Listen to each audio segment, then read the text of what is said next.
আসসালামু আলাইকুম রহমতুল্লাহ। প্রিয় শিক্ষার্থীবৃন্দ, আমি হামিদুর রুবেল স্যার। আজকের ভিডিও টিউটোরিয়ালে আমি তোমাদেরকে একটি গুড নিউজ এবং একটি ব্যাড নিউজ দিব। যে গুড নিউজটি নিয়ে আসছি সেটা হচ্ছে এইচএসসির ফলাফল প্রকাশ বৃহস্পতিবার, আর ব্যাড নিউজটি যেটি দিব সেটি হচ্ছে এইচএসসির ফল প্রকাশের ক্ষমতা মন্ত্রণালয়ের হাতে যাচ্ছে।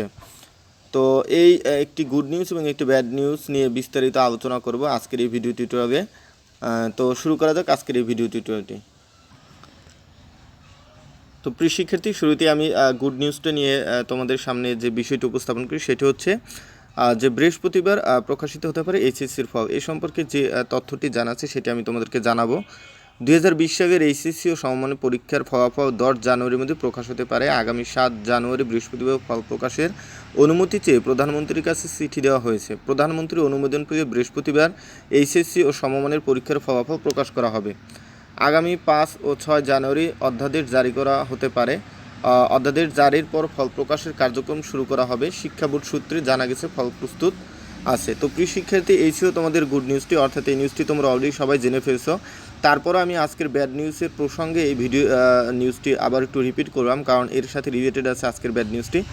তো সেক্ষেত্রে আমি বলতে পারি যে গুড নিউজটি যেটি হচ্ছে সেটি হচ্ছে বৃহস্পতিবারই তোমাদের রেজাল্ট দিবে। এটা একটু চূড়ান্তর মতো হয়ে গেছে ইনশাল্লাহ, যেটা আমরা জানতে পেরেছি। তো এখন আমরা তোমাদেরকে যেটা জানাবো ব্যাড নিউজটা কী। তো ব্যাড নিউজ সম্পর্কে আমি একটু পরেই তোমাদেরকে সাথে পরিচয় করে দেবো যে আসলে ব্যাড নিউজটা কী। তো প্রিয় শিক্ষার্থীবৃন্দ, এখন যে বিষয়টি নিয়ে আলোচনা করব সেটি হচ্ছে ব্যাড নিউজটি, অর্থাৎ ব্যাড নিউজটি হচ্ছে এইচএসসির ফল প্রকাশের ক্ষমতা মন্ত্রণালয়ের হাতে যাচ্ছে। অর্থাৎ আমরা এই বিষয়টি পড়ব, যে আর্টিকেলটা আছে সেটি পড়ব, সেটি পড়লেই বিষয়টি বোঝা যাবে। তারপর আমি সংক্ষিপ্তভাবে আরেকটু তোমাদেরকে বিষয়টি বুঝিয়ে দিব কেন এটি ব্যাড নিউজ।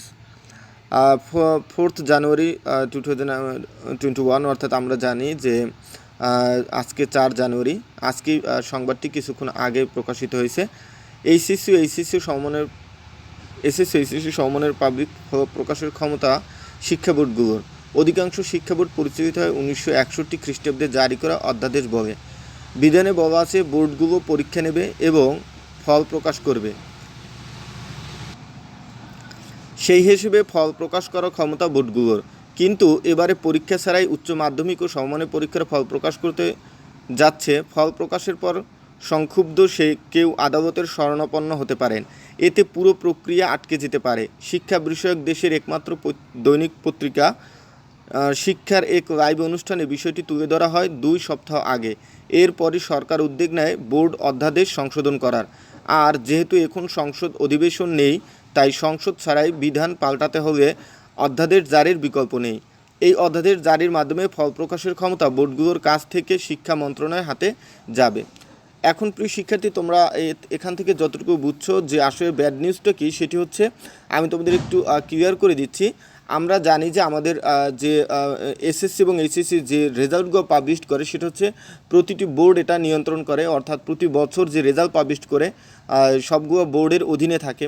কিন্তু এবার যেহেতু তোমাদের অটো পাসের মাধ্যমে এইচএসসির রেজাল্টটা পাবলিশ করতে যাচ্ছে, সেহেতু তারা এই বোর্ডগুলো এই দায়িত্ব নিতে চাচ্ছে না। তো সুতরাং এই দায়ভার শিক্ষা মন্ত্রণালয়ের অধীনেই দিতে চাচ্ছে।